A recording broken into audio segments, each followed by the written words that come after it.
अस्सलामुअलैकुम my YouTube family. I hope कि आप सब लोग ठीक ठाक होंगे, खैरियत से होंगे, मज़े में होंगे, एंजॉय कर रहे होंगे अपनी अपनी लाइफ को अपने अपने बच्चों के साथ और अपनी फैमिलीज़ के साथ। तो सभी को समर कनाडा में बहुत बहुत मुबारक हो। और जहाँ जहाँ मेरी आवाज़ सुनी जा रही है, इंडिया पाकिस्तान वो ऑल ओवर द वर्ल्ड, जहाँ जहाँ मेरी आवाज़ सुनी जा रही है, सभी को मेरी तरफ से बहुत बहुत गुड इवनिंग। और आप लोगों को मेरी तरफ से बहुत बहुत मुबारकबाद समर की और समर वेकेशन की। तमाम स्कूलों की छुट्टियां हो चुकी हैं, तो सभी बच्चों को समर वेकेशन बहुत बहुत मुबारक हो। एंजॉय करें आप लोग समर। और अगर आपका प्लान बन रहा है कहीं आउटसाइड जाने का, तो प्लीज़ बी केयरफुल। अपना और अपने प्यारों का बहुत ज़्यादा ख्याल रखें, क्योंकि आपके प्यारे हैं तो सब कुछ है। और अगर आपको कोई भी किसी मुसीबत में नज़र आता है तो प्लीज़ प्लीज़ उसकी हेल्प ज़रूर करिए। तो आज की कहानी मैं लेकर आई हूँ। ये कहानी मैंने अपने ओन वर्ड में लिखी है, तो आई होप आपको अच्छी लगी। कहानी अच्छी लगे थम्स अप दें, लाइक का बटन दबाएं और व्यूज़ दें। मेरी कहानी का नाम है कैलगरी। तो चलिए कुछ भी बोलने से पहले स्टार्ट करते हैं। सना जो है थी इतनी अच्छी कि हर कोई उससे मरूब हो जाता था और उसके जल्द फ्रेंड बन जाते थे। तो सना ने अपने ग्रुप के साथ कैलगरी जाने का प्लान बनाया। वो लोग 6 मेंबर थे, 6 फ्रेंड थे, 2 लड़के थे, 2 लड़कियां थे। और 3 लड़कियां थी, 2 लड़के थे। 3 लड़के थे और 3 लड़कियां थी, सॉरी अबाउट दैट। 3 लड़के थे और 3 लड़कियां थी। और ये बहुत ज़्यादा बेस्ट फ्रेंड थे और हर प्लान जो है वो आपस में डिस्कस करके करते थे।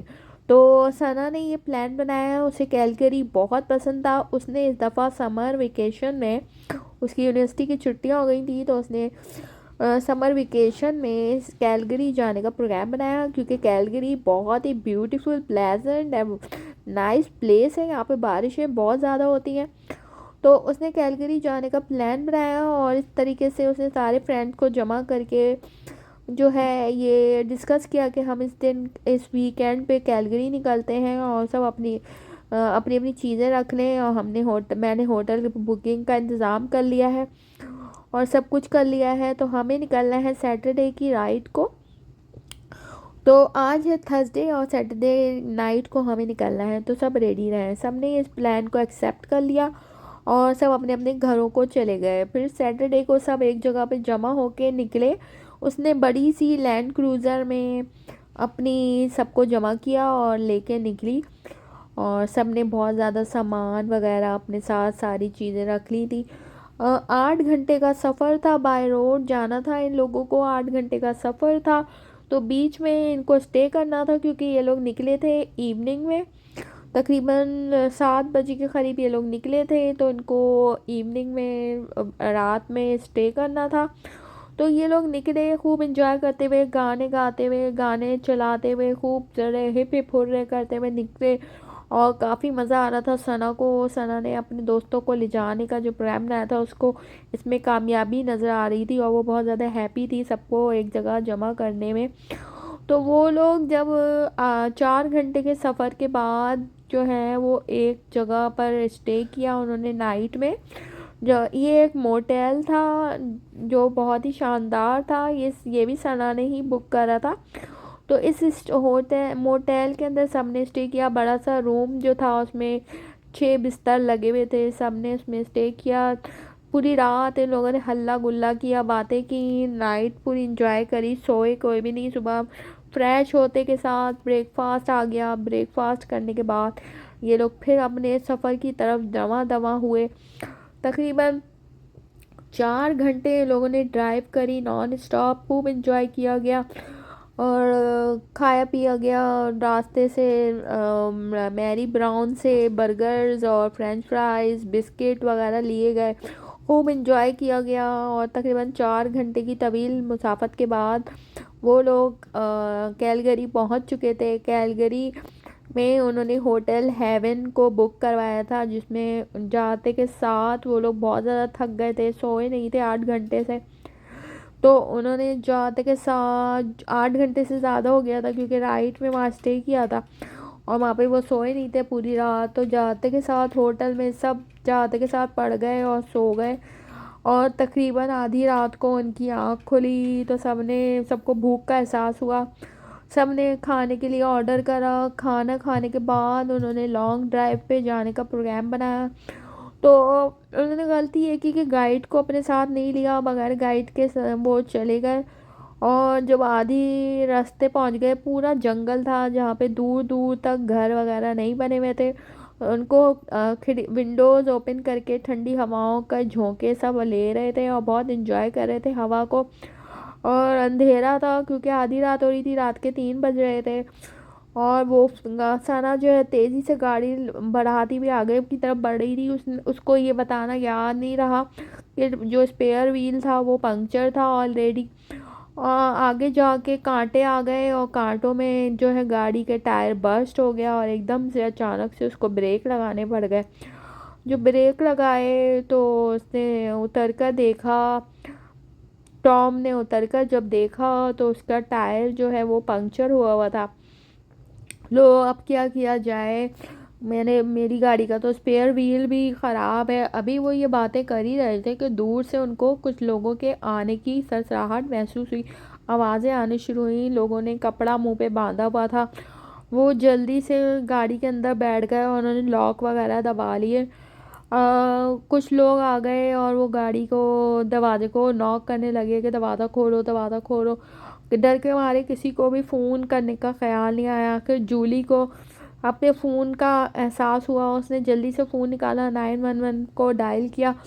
वो लोकेशन पूछ रही थी, उसको डर के मारे लोकेशन भी याद नहीं आ रही थी। फिर जल्दी से उसने टॉम से पूछा, टॉम ने उसे लोकेशन बताई और उन्होंने बोला कि वो 5 मिनट्स में वहाँ पहुँच रहे हैं। जब उन्होंने देखा कि ये फ़ोन कर दिया है पुलिस वगैरह को, तो वो जो लोग थे वो भाग गए।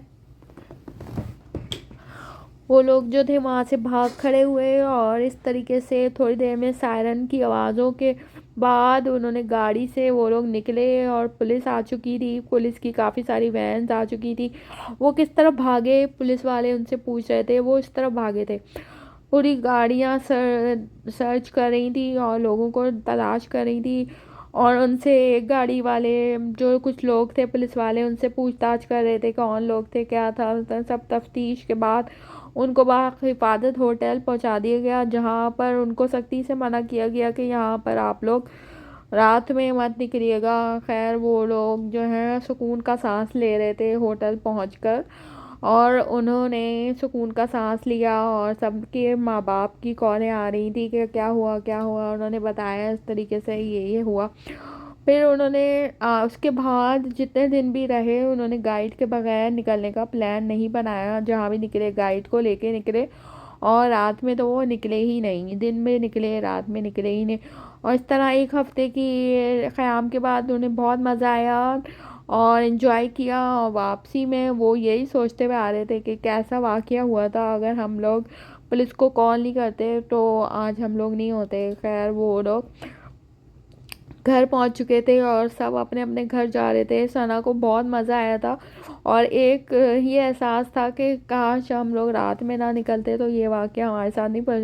लेकिन कुछ हमारे माँ बाप की दुआएं थी जिन्होंने हमारा साथ दिया। तो जिसे अल्लाह रखे उसे कौन चखे। तो जहाँ भी जाएं बी केयरफुल, अपना बहुत ज़्यादा ख्याल रखें।